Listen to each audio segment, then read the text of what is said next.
Derek, and of course welcome po sa aking YouTube channel na Derjit. Ayan, Der ibig sabihin ay Derek and Jit is Jojit. So that is my wife, no? So ang vlog ko lang ngayon ay typical na bahay dito sa Laos.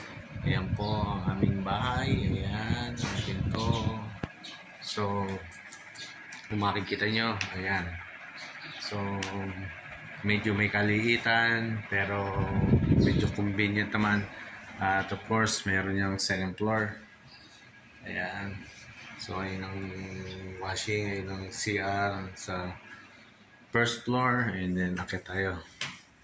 So ayan, makikita nyo. Ayan. Supposed to be maganda naman po siya. Ayan, at comfortable. Ayan, pag-akit mo sa taas, ayan na po ang CR ulit. Ayan po ang tambayan ng mga anak namin, si Hansert. Ayan, may aircon. So tulog pa sila. Tulog pa yung dalawa.